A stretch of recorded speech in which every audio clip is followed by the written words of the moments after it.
Assalamualaikum warahmatullahi wabarakatuh. Saya Hairunisa Sitiani dengan NIM 2403010200638 dari kelas AK802 dengan mata kuliah Special Topic in Accounting dan dengan dosen pengampu Bapak Abdurrahman SEMAK.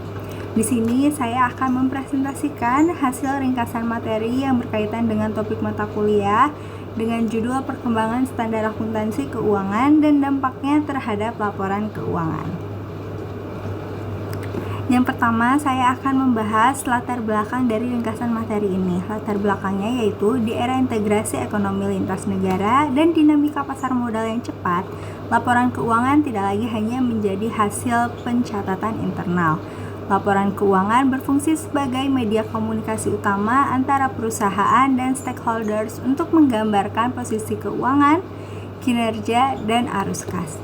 Karena digunakan oleh investor, kreditor, manajemen, pemerintah, dan pihak lainnya, informasi keuangan harus disusun dengan prinsip yang jelas, konsisten, dan dapat dipercaya. Standar akuntansi keuangan atau SAK menjadi landasan penting untuk mengatur bagaimana transaksi diakui, diukur, disajikan, dan diungkapkan. Standar akuntansi keuangan atau SAK sendiri yaitu artinya sumber utama dalam penyusunan laporan keuangan agar informasi yang disajikan seragam dan dapat dipahami oleh pengguna. Perubahan lingkungan bisnis, perkembangan pasar modal, dan globalisasi menuntut standar akuntansi untuk terus diperbarui. Indonesia secara bertahap bergerak dari pengaruh standar Amerika menuju standar internasional konvergensi IFRS, yang menjadi langkah penting untuk meningkatkan transparansi dan keterbandingan laporan keuangan. Adapun rumusan masalah dan tujuan dari presentasi kali ini, yang pertama yaitu rumusan masalahnya bagaimana sejarah dan tahapan perkembangan standar akuntansi keuangan di Indonesia. Yang kedua, apa saja pilar utama standar akuntansi keuangan yang berlaku untuk berbagai karakteristik entitas. Dan yang ketiga yaitu bagaimana perkembangan standar akuntansi keuangan mempengaruhi kualitas laporan keuangan. Nah, tujuannya sendiri yaitu untuk menjelaskan evolusi SAK atau standar akuntansi keuangan, karakteristik setiap pilar, serta dampak terhadap kualitas informasi akuntansi. Untuk konsep kualitas laporan keuangan sendiri yaitu ada 5 konsep kualitas laporan keuangan. Yang pertama yaitu relevansi. Artinya, informasi mampu membantu pengguna membuat atau mengevaluasi keputusan. Yang kedua yaitu adanya keandalan, yang dimana informasi menggambarkan transaksi dan kondisi ekonomi secara wajar. Yang ketiga yaitu pengungkap transparansi, artinya pengungkapan yang memadai membantu pengguna menilai kondisi dan resiko perusahaan. Yang keempat yaitu keterbandingan, artinya laporan dapat dibandingkan antara periode maupun antar entitas. Dan yang terakhir yaitu adanya kejelasan, informasi disajikan secara jelas sehingga dapat dipahami pengguna yang memiliki pengetahuan yang memadai. Selanjutnya yaitu pembahasan mengenai kronologi sejarah perkembangan akuntansi di Indonesia. Yang pertama yaitu era kolonial hingga lahirnya perkembangan akuntansi Indonesia tahun 1973. Di mana pada masa kolonial ini praktik akuntansi banyak mengikuti kebiasaan pembukuan Belanda dan belum memiliki standar nasional yang komprehensif.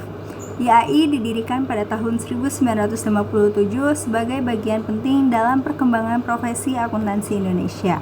Perkembangan akuntansi Indonesia tahun 1973 juga menjadi tonggak awal standarisasi nasional dan banyak dipengaruhi oleh USGAP dan digunakan untuk mendukung perkembangan kegiatan bisnis serta pasar modal.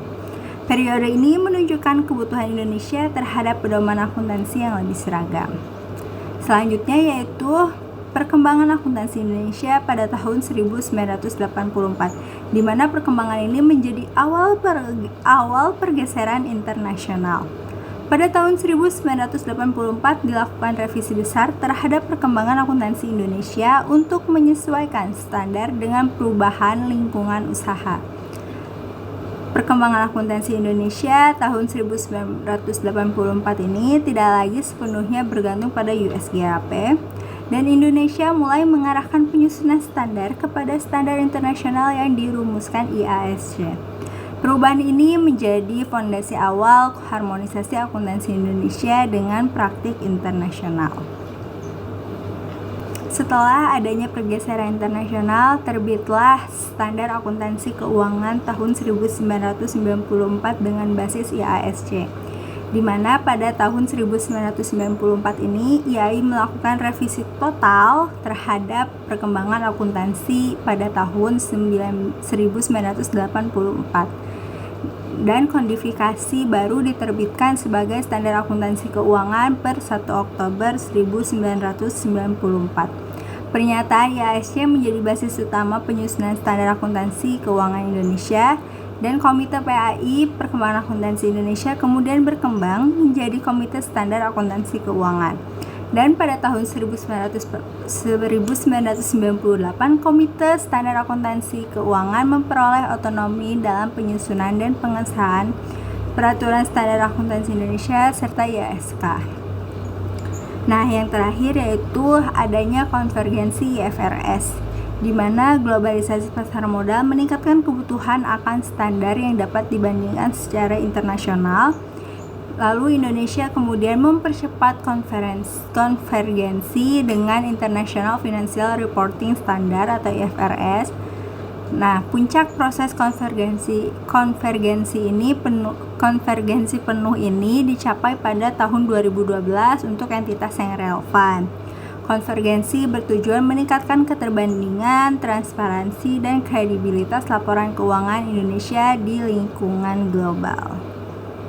Selanjutnya yaitu mengenai pilar-pilar standar akuntansi keuangan di Indonesia. Yang pertama yaitu standar akuntansi umum berbasis IFRS, di mana standar akuntansi umum ini memiliki tuntunan pengungkapan yang lebih luas dan kompleks, menggunakan sejumlah pengukuran yang menekankan kondisi ekonomi terkini, termasuk pendekatan nilai wajar pada area tertentu, sesuai untuk entitas yang memiliki akuntabilitas publik tinggi.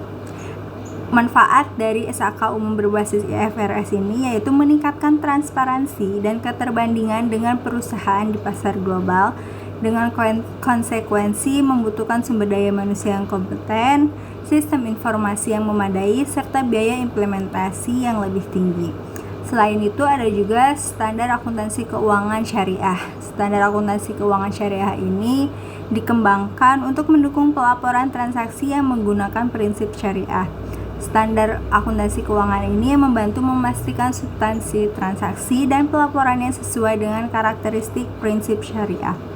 Keberadaan pilar khusus menunjukkan bahwa kerangka standar akuntansi keuangan di Indonesia menyesuaikan keberagaman model bisnis dan kebutuhan pengguna laporan keuangan.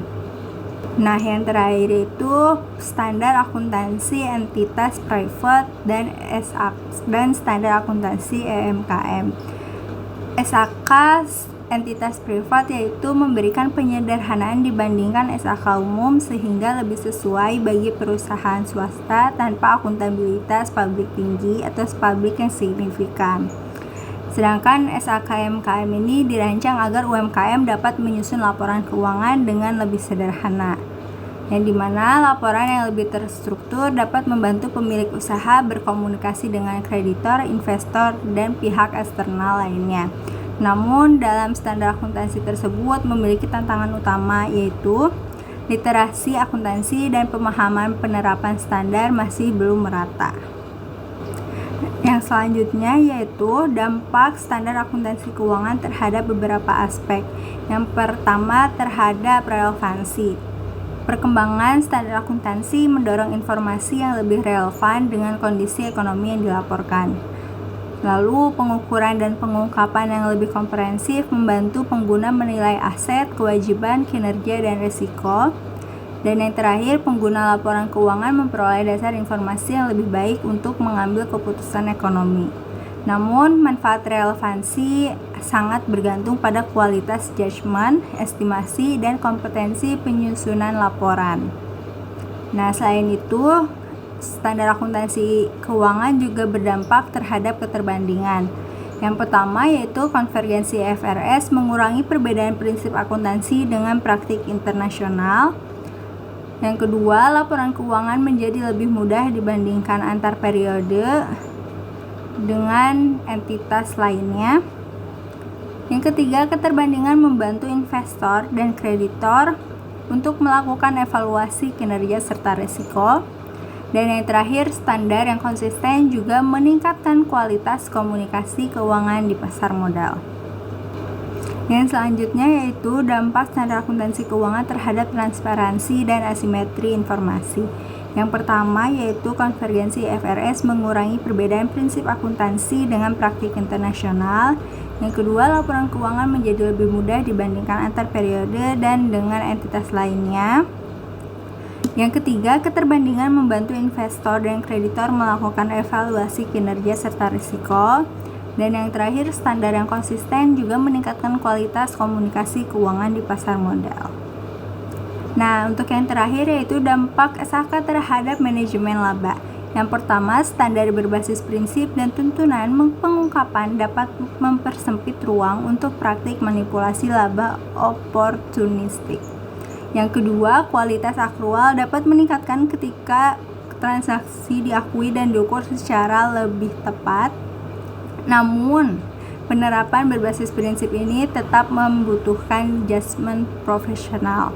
Tanpa pengawasan dan pengendalian internal yang kuat, subjektivitas dapat menjadi sumber risiko baru. Yang selanjutnya yaitu strategi peningkatan kualitas.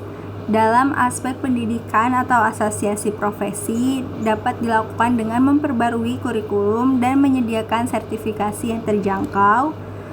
Bagi perusahaan dapat meningkatkan kompetensi staf melalui pelatihan standar akuntansi keuangan secara berkelanjutan. Bagi pemerintah dapat memperluas sosialisasi dan bimbingan teknis, terutama bagi UMKM.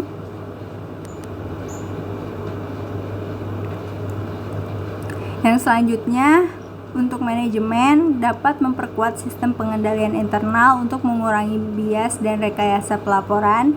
Dan yang terakhir, untuk regulator dapat memperkuat enforcement dan audit kepatuhan yang menilai substansi transaksi. Jadi kesimpulan dari semua ringkasan materi ini, yang pertama yaitu perkembangan standar akuntansi di Indonesia mencerminkan adaptasi terhadap perubahan ekonomi dan globalisasi. Dan yang kedua yaitu tonggak penting meliputi perkembangan akuntansi pada tahun 1973, perkembangan akuntansi tahun 1984, standar akuntansi tahun 1994, hingga konvergensi IFRS pada tahun 2012. Yang ketiga yaitu 4 pilar SAK memberikan pendekatan berbeda sesuai karakteristik entitas. Yang keempat, pembaruan standar akuntansi keuangan berdampak positif terhadap relevansi, keterbandingan, transparansi, dan kualitas akrual. Dan yang terakhir, keberhasilan tetap membutuhkan sumber daya manusia yang kompeten, pengawasan pengendalian internal, dan literasi yang merata. Sarannya, yang pertama bagi regulator perlu memperkuat pengawasan terhadap substansi transaksi, bukan hanya kepatuhan administratif. Yang kedua, sosialisasi dan panduan penerapan perlu diperluas untuk standar akuntansi entitas privat dan standar akuntansi UMKM. Yang ketiga, perusahaan perlu menganggap pelatihan standar akuntansi ini sebagai investasi kompetensi jangka panjang. Yang keempat, perguruan tinggi perlu memperbarui materi pembelajaran sesuai perkembangan standar. Dan yang terakhir, penelitian selanjutnya dapat menguji dampak penerapannya pilar standar akuntansi keuangan ini terhadap kualitas laporan dan akses pendanaan secara empiris. Itu saja yang bisa saya sampaikan. Mohon maaf apabila ada kesalahan. Wassalamualaikum warahmatullahi wabarakatuh. Terima kasih.